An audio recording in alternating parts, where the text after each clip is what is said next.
One of my daughters shared this with me. She was going for an interview.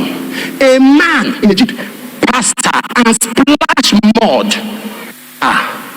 This man was wise enough and kind to reverse and say, no vex, I'm in a hurry. Please, idiot! Because you buy cheap, you will not buy rubbish. Look at him. If they would check it now, he's a ritualist. Ooh, you have poured this on me. The man just kept quiet and drove off.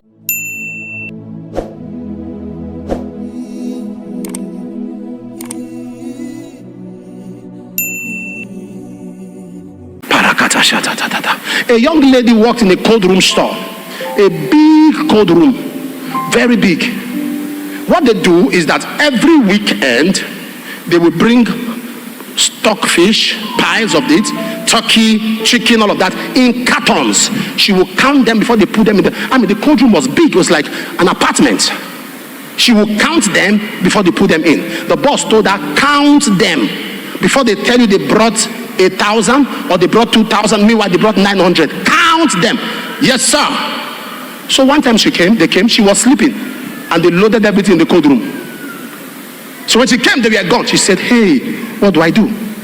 She opened the cold room and began to count what was inside. Don't forget, it was a cold, not a cold room is freezing cold. And she was counting. 205. She was cold. When she was done, she turned. The door had locked behind her. And you can only open it from outside. So she was there, freezing. 4 p.m. they closed from work. 4:10, office was empty. 4:30, and the security man entered the office, began to walk around, look everywhere, could not see the girl, and finally just thought, let me check. He checked, opened the cold room and saw her by the door, almost frozen, 92% gone. The man brought her out. It took them over 2 hours to revive her. Why did the man look for her? The man said, every morning when you come to work, you will come to my small office and greet me. Daddy, good morning, sir. Daddy, how is the family? Hope you are fine, and you go into the office. When you close, even when I'm not around, you say, where is daddy? Where is daddy? I'm going home. Daddy, how are you? He said, today they closed. I couldn't see you. Couldn't see you. I look around. You were not around. I look everywhere. So I had to enter the offices. Because if you were around, you would have come to greet me. You see, this is your arrogance. This is your pride. You are working an office. A man is coming there. He's eyeing you. But that's how you fight with your colleagues. You insult them. The man wanted to approach you. But when he saw the insult, he said, God forbid. One of our conglomerates here, a brother came to me. He was camping and waiting on the Lord. I'm not going to mention the conglomerate. And he said to me, he saw a girl that he liked. And I said, no problem. Approach her. He said, he's watching her. 2 weeks later, he said, I don't like him again. He said, I came from a camp and pray one time. He went to where the lady was working, just sat down. He said, sir, the insult she gave to her colleague. And guess what? That same Sunday, that lady came to me with a sick settlement. Am I talking to somebody right now? Oh my God, nobody's following what I'm talking about. I prayed for people in Benin, youth coppers, lay hands on them. Go forth. You'll be retained where you work. Go forth. And I prayed with them. And I said, you get a job. God will fix you. A few months later, they did their passing out parade. One of my daughters shared this with me. She was going for an interview. A man in Egypt passed her and splashed mud. This man was wise enough and kind to reverse and say, no vex, I'm in a hurry. Please, idiot! Because you buy cheap, you will not buy rubbish. Look at him. If they would check it now, he's a ritualist. Ooh, you have poured this on me. The man just kept quiet and drove off. As she entered the interview place, the man was in charge of conducting the interview. As the man saw her, she had used something to tie. Oh, I'm sorry, I had more splash on me. The man took up and said, you look like. The man started laughing. The man said, you know what to do now? Just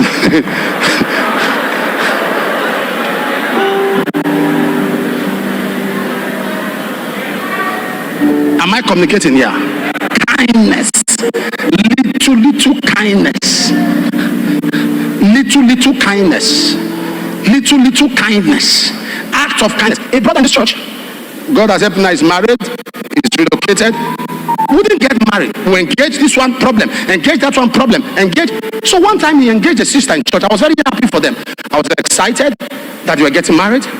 And after a few months, the father says, not working. After 8 months, the father says, the thing is not working. He will never let the young man marry the daughter. Sir, you are in this church. Your wife, this church. The guy's family, this church. It's a family affair. What? He said, no, don't come to my house again. He told the daughter, if I see you with him, I'll disown you. The girl was crying. The young man was worried. And he told me, I said, relax. The father is a very good person. I sent for him. And I said, Daddy, what is the problem? He said, Papa, thank you for sending for me. He said, that boy comes to my house. My wife will cook. He will eat. I will see him at times. I will give him a lift. He will come down. Thank you, sir. He will go. My daughter has a birthday. He will send her message to pray. This guy has not bought bread. Bread. When he said that, I suddenly remembered that I've been his pastor for 11 years. Not even pure water. As soon as the man said that, he said they can't marry. I said it's true. They can't marry. Correct. They can't marry.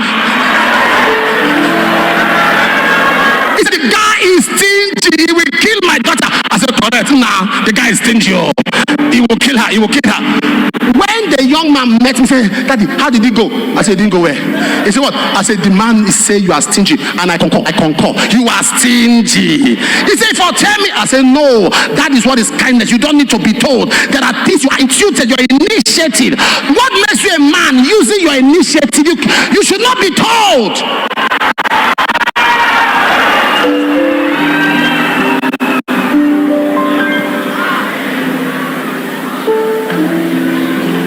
To be rich, to be wise. How you handle little matters is a prophecy of how you will handle great matters. You think I started buying cars for mama? I started with Pronto. You know Pronto? How much you know Pronto? Pronto is no sugar or milk. That little thing. Pronto. That's how I started. It has sugar. It has milk. That was the first gift I gave her. Provision. Pronto. I gave her. Pronto. She was, why? I said, this is what I have. Pronto. Bread. Foodstuffs. Graduate, don't wait until you become start with the be kind. Because it speaks. I wish I'm talking to somebody right now. Oh, you are not lively. Am I communicating right now? Am I communicating right now? Many of us. Look at this. Look at this. Why was Jesus moved over Lazarus that he wept? They took care of his needs. They took care of his feeding. It was kindness that begat kindness. Which I'm communicating right now. There are some of you who are not aware that your wickedness has closed doors for others. Somebody employs you. He labored, he sweated to start that company. You enter there, you are thinking about to steal money. And you are carrying Bible. Why would they bring you to a panel and they are discussing money matter? Is that not a discussion of Christianity? Let's reconcile account. I not take, I not take. No, you take, I not take. No, you stole, I not stole. Why should you be called into that kind of thing at all? The 40,000, 30,000 that you are paid with dignity, with honor, is a promotion for your next level. But people are telling you this opportunity, collect. This opportunity, collect. forgetting that prison is personal.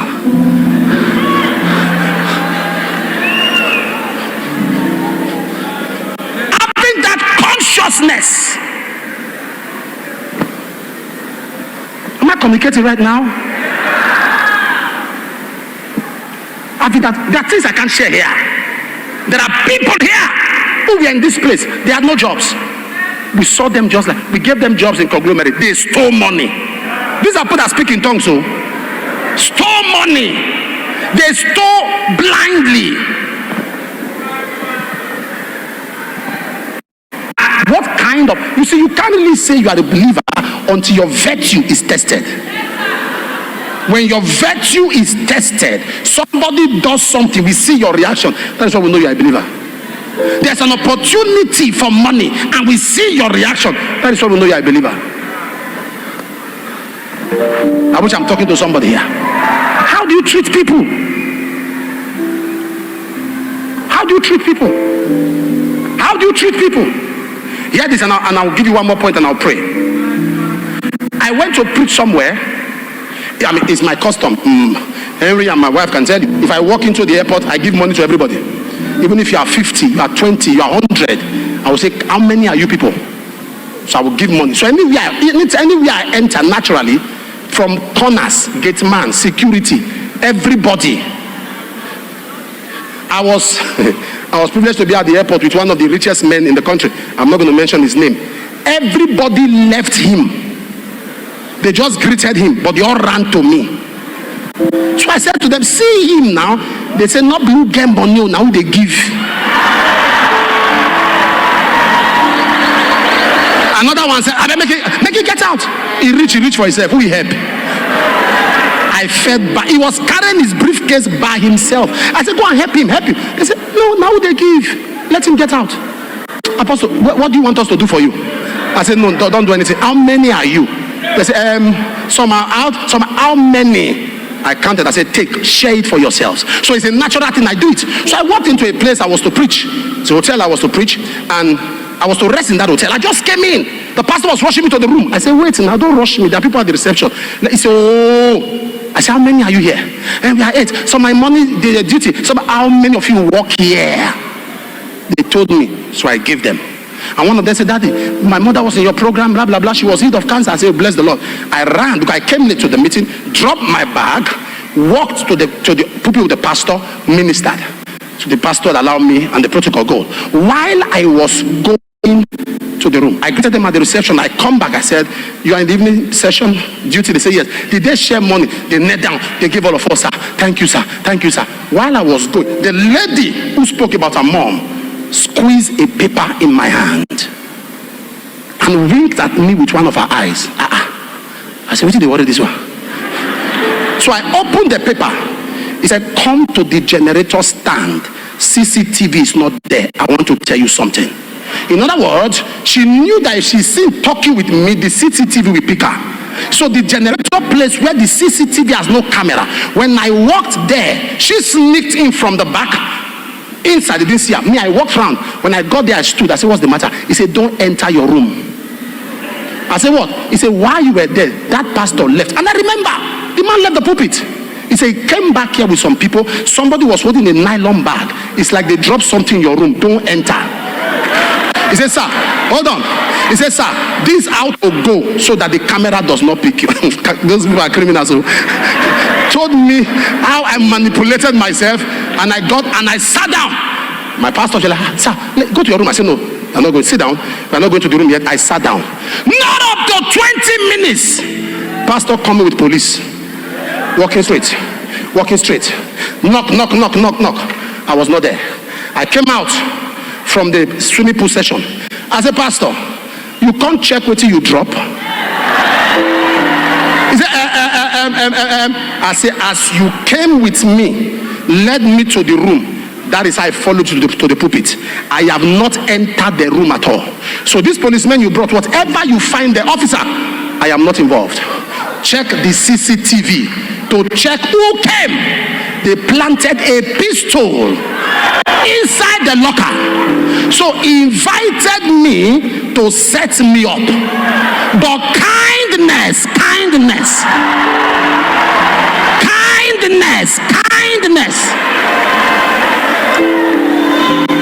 So I would have been lying down in the room. Wow, a gun. Nobody hears your side of the story. No, this generation, they don't hear your side of the story. They saw it gone. They saw it gone. And the officer said, let us watch the CCTV. Pastor said, there's no need, there's no need. Let's go. Say, go here. You gave an allegation about firearm. Firearm. That is now a crime against the state. Firearm. He said, don't worry. He said, we are not going anywhere. They played the CCTV and saw him with two young men with face cap walking. As soon as they saw the nylon in the hand, they went to the room, they opened, they saw the same nylon, they turned. Sorry, sir, you are under arrest. And I said, officer, wait till while you are still here. I carried my kaya. While you are still here to bear witness. While I was walking out, I looked at the girl and I winked at her, and she did like this, and we walked away.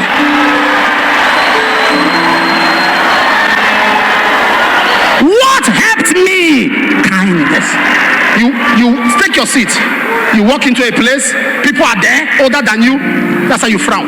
You can't greet. No courtesy. Nothing. You just walk in there. So you can't greet. What did they use greeting you? Then they chop arm. Then they chop arm. Then they chop arm. So when they see disaster coming, all of them are quiet. Kindness. Kindness, to be approachable. How many of you know if I frown my face and did not respond to that greeting of that girl, she won't say anything. She won't say anything. Some of you, God has lifted you to a level that 100 naira is nothing to you. 200 is nothing to you. That's like that bike. 2 hours. Innocent bike man is looking for change. Oh, God, fine, looking 2 hours. 2 hours. The man is looking for change. That is the kind of money that is nothing to you. Oh, God, fine, if my pastor has said that this year there shall not be waste. There shall not be waste.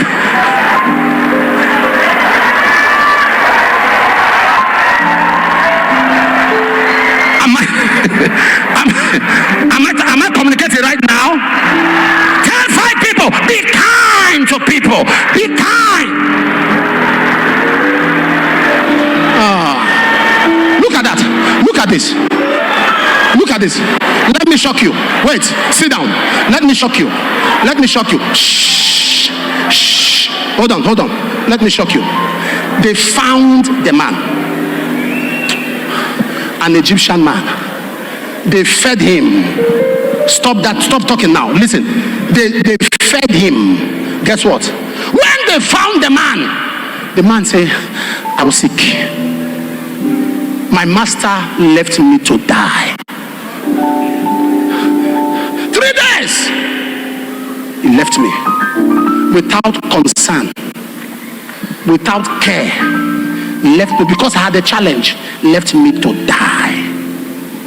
And they said, tell us about him. And he told them everything that was done. It was concerning David. But guess what he said that broke my heart? He said, promise me you will not take me back to that man.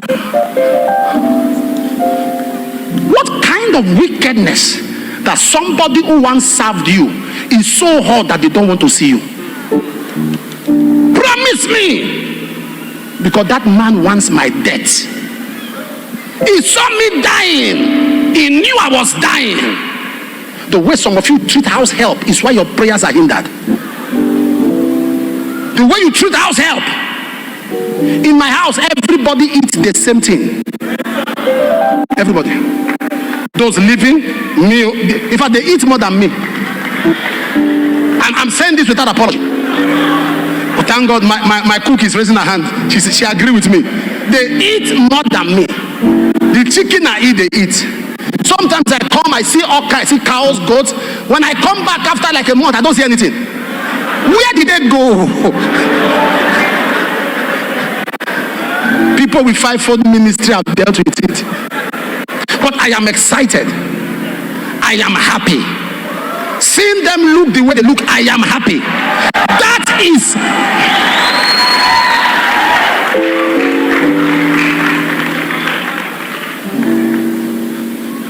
There are some of you. Look at that. He found the man. And he showed. You think once prophecy come on your head? God has spoken, but there was a responsibility. You think once prophecy comes, that this your year, you just fold down and lie on the bed. Man of God has spoken, sir. There are empowerment keys to fulfilling that prophetic word. Papa has spoken. What have you done with the prophecy? That he may run. That readeth it. What kindness have you shown? And a generation of wickedness. A generation. Yeah, see, can I say this to you? It is never too late to start now. It's never too late to change. Every man is a work in progress. Someone was talking to me this morning. We spent some time on the phone, and he said, sorry, can I ask you a question? I said, well, he said, what happened to you? I said, how? He said, this is not you. Because these things I just explained now, naturally you will react. He said, but you allowed me finish what I was saying and explained why this and this and this should be done, why I should handle it in a better way. And I said, every man is a work in progress. The more you grow in God, the more you know how to treat people well. The more you grow in God, the more people's pain becomes your concern. I wish I'm talking to somebody here. I wish I'm talking to somebody here. The more people's worry, people's pain. Number three. Somebody wants me to round up quick. Number three. They found a man. Somebody say amen. Say amen. The third empowerment tool for recovery is a man. You know, I can't overemphasize this. We prayed about it during our fire night. Somebody say amen. Sir, David was a king. Prophecy had come on his head, but yet he needed a man. Look at the life. Everybody in scripture who was lifted, you can connect them to a man. Prophecy given to Abraham, and the prophecy was hanging for many chapters until chapter 18 3 men walked. Somebody say amen. Look at the life of Jesus from cradle to grave. Men, when he was born, before he was born, God practically unwinked a man. Joseph, you are going to be the father. You know, God imposed fatherhood on Joseph, a man. Brought Mary, a man, and said, both of you bring forth the seed. When he was born, God knew that they needed money as startup capital to take care of him. He brought several men with 3 golds, frankincense and myrrh. Why did they bring frankincense? Jesus was born in a manger. Frankincense is perfume. Jesus was born in a manger, so that as Jesus grew, he was born among animals, so that he doesn't have body odor. They brought perfume. He was born among animals to prevent the stinking smell. They brought perfume. They brought gold. They brought frankincense. They brought myrrh to take care of him. He was 12. He needed to exercise his ability to ask and understand. He saw men. He got to 30. Despite the heaven opened upon him, a dove descended. It was still a man that baptized him. After he was baptized, he couldn't walk alone. He picked 12 men. Even as divinity, can I say this to you? Divinity, hear this, divinity is powerless without the instrumentality of men. God cannot do. Divinity is powerless without the instrumentality of mortality. Divinity is powerless without the instrumentality of mortality. Is somebody getting me at all this morning? Don't despise men. Sir, there are 4 things men do in your life. Do you know? Do you know when David saw that man? Look at me, because this is where some of you miss it. When I say men, you are expecting one multi-millionaire or billionaire. When I say men, you are expecting one person that will give you money. That's where you missed it. What that man gave David was information. The first ministry of men is information. All a man God brings someone to do in your life might just to give you an information that will help you connect to your next level. But the problem is that when they come, you are expecting resources, not knowing that this category of men are not wired to bring resources. They are wired to bring information. I wish I'm preaching here. Don't expect resources from those meant to give you information. The second thing men does is amplification. They amplify you. They amplify you. Amplification. That little thing you are doing, they will over-exaggerate it, overblow it. Look at David. David was taking care of animals.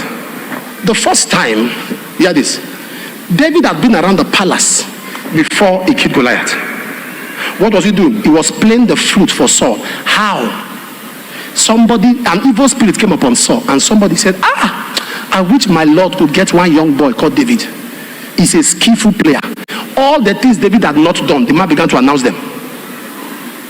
All the things he had not done, the man began to announce them. Said all kinds of things. All kinds of things. All kinds of things. And the king said, okay, bring him. There are certain people here, you must understand. No matter what you carry, you need somebody to announce it. No matter what you carry, you need somebody. Somebody met me in Lagos at the airport, and she knelt down to thank me for taking a song. I didn't even know she sang that song during one of our fire nights. I said, why? He said there are people that were watching it. From that day, they started singing it. I was just singing what I like to sing. But what God used me to do there was amplify. Number 3, helpers bring provision. Someone say provision. Come on, talk to me. Say provision. Talk back to me. Say provision. Again.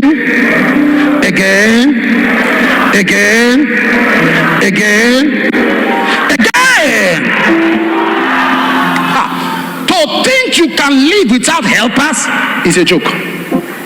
It's a joke. Because this world is a world of men, not angels. Oh, let an angel appear to me. I lock myself up in the room. I need angels. Oh Lord, send an angel. Oswald. People, you are looking for angels when you are seeing angels every day. You are seeing angels every day. The man by you is the angel sent by God. This is a world of men, it's not the world of spirits. Daniel chapter 4 verse 17. This is the decree of the watchers. And the demand, and the demand by the word of the Holy Ones, to the intent that the living may know that the Most High ruleth where? Kingdom of men. This is the kingdom of men. Give, it shall be given unto you. Good measure. Luke 6:38. Press down, shake together, running over. Shall what? God say, you have given me service. You have given me obeisance. You have given me all kinds of service. How do I communicate to you? Men. So to joke with the ministry of men is to remain stranded in the battles of life. To joke with the ministry of men and to take it trivially, lightly, disdainly is to end up permanently, constantly, consistently stranded. Am I communicating now? Number 2 things. Hear this. Hear this. Hear this. Hear this. Why are you not seeing men helping you? 2 things. Number 1, a veil. Somebody say veil. In Isaiah 25, I believe verse 7, it talked about against a veil. It will destroy in this mountain the face of covering cast over all the people, and the veil. Sir, when something is covering you, you'll be standing by a helper, is not seeing you. Stop blaming your helper. My brother is a senator. I know what I did for him. Now he's not helping me. I won't talk to him again. Sir, you're not talking to him again will not make them remove him from Senate. You are just being stupid. You are doing yourself. Other people are benefiting. Pray against the veil. When you have a helper that helps others, you know this person is kind, but nothing is coming to your direction. Something is covering you. 1996, 2 years before I met Dr. Lizzie, stroke 97. I started a business. I was dealing on products, agricultural products, foodstuffs and all. I now majored on cocoa. So now if you understand cocoa, it is seasonal. It has a season. So after that season, you have to wait till the next season. And that's not how to do business. You can't be a seasonal businessman. So people now move to yam, because every crop has different season. You move to yam, but I made more money on that product. There was a man who lived in that town. The man had many farms. Not only does he have farms, he will buy people's products during the cocoa season. And he has factory where they preserve it. So for 3 months, he's still selling. I don't know if you understand what I'm talking about. For 3 months, he's still selling. 4 months, we are waiting for another season. 5 months. I said, what kind of man is this? Somehow, I got close to the family, close to them, related with them. The man could say, go and talk to my wife and children. Took me like his child. This was 1996, so just imagine how old I was. 96. I was just with them. I was like a family member. This man told me what he does. Say he buys from people. Now this is it. When you sell directly to the nut, you make almost 80% profit. But when the man gives you from his store, you can make 40% because he adds some price. You now carry to the nut by yourself. I don't know if you understand it. You understand what I'm talking about? So I was there. This man was giving to people. He wasn't giving me. People will come. He has given them one pickup load. He has given them half a truck. I met him. I said, sir, I need to send some things. I don't have anything to sell. He said, why are you asking? Are you not a man? My friend, wait till the season. He went for surgery in London. He was to come back in 2 weeks. 2 months he has not come. I was the one feeding the family. It's not now you can transfer money. You can. That's one a bank you go in that journey. They will give you tally number. You know tally number. You will wait on the queue. I was the one taking care, buying foodstuff, giving them money, supporting them. He came back. They say, if not Johnson, thank him, oh, thank him. He said, Pastor, I don't know. That's all. Time to support. I met Oga. Give me. He said, are you not a man? Leave here. So I wasn't offended because I don't have an entitled. You can't tell people how to spend their money. You didn't make money for them. I wasn't entitled. I wasn't offended. But a part of me was not happy. So I reduced my coming to the house. One day I was praying. I had a 2 days prayer. In the night, I slept. When I slept, I saw him in the dream. He came to the house where I was, came out from his car, was going from room to room to room. He now came to the room where I was. I was sleeping. It's like I was not fine. I covered myself with a duvet. He came, removed the duvet. He said, they find you. I woke up. I sat down. There was no duvet around me. If no bedsheet even. I lay down on the phone. I say, I define you, room to room, duvet. I say, oh, it is in this man's heart to help me, but something is covering me. So I'm angry with this man, not knowing that it is me that is the problem. I took out some days. I began to fast. On the 4th day, the Holy Ghost said, send him something. He likes bushmeat. You know bushmeat, this one they sell. So I bought it 3. And I called somebody, gave him transport. I said, take it to him. Tell him it's from me. Because when you are around people that can help you and they are not helping you, stop all this your nonsense anger. It doesn't change anything. You are thinking that now they are not helping you. One day, they will not be poor. You will not be rich. That's Nigerian film. Now, Yoruba film, you know they work. You are watching too many Yoruba films. Life does not work like that. You believe they will now be broke, that you will now be rich, that they will now come and beg you, that you will now tell them, when I was suffering, shut up, do the right thing. So what happened is this. I'm giving you wisdom. Because when helpers around you are not helping you, number 1, first of all, you pray against the covering. Number 2, you fuel the connection. Fuel it. It can be one airtime, you just send, keep quiet. It can be just one loaf of bread. You just said. So what I did, I sent meat. Guess what? In the afternoon, V-Boot was like the biggest thing at that time. Mercedes V-Boot. The V-boot, he came, the son came with him. No, he came with the driver and the son. And when they came, he said to me, where are you there? I came and they said, you were not around. I said, me, sir, you saw me leave. I told you that I was leaving. He said, I should come. I thought we went back. And he said, want to ask me a question. That why is it that I'm not sensible? I said, Daddy, because that's what I was calling. I said, Daddy, what do you mean? I mean, as at that time, he was almost 70. He's not alive now. As at that time, almost 70. I said, Daddy, I don't understand. He said, people that are not close to me are coming to collect products. People not close to me are coming to collect products. You that is close to me, you have not come to ask for products. I was looking at him whether he was drunk. Oh, you are not following what I'm talking about. He was like film. I was looking at him. I said, Daddy, I don't understand. He said, look at this one I gave. Look at this I gave. Look at Emeka I gave him. Look at this one I gave him. He said, you that is my child, my son. You are the one that prays for me. You are the one that advises my children. This one stopped smoking because he was following you. The other one stopped this because you have been advising them. Why have you not asked him? I said, Daddy, 3 times I have begged. He said, not be me. I said, Daddy, 3 times. He said, not be me. I said, Daddy, and I have wisdom enough not to argue with an elder. When he said, not be me, I said, it's true. Not be you. Not be you. He said, go there.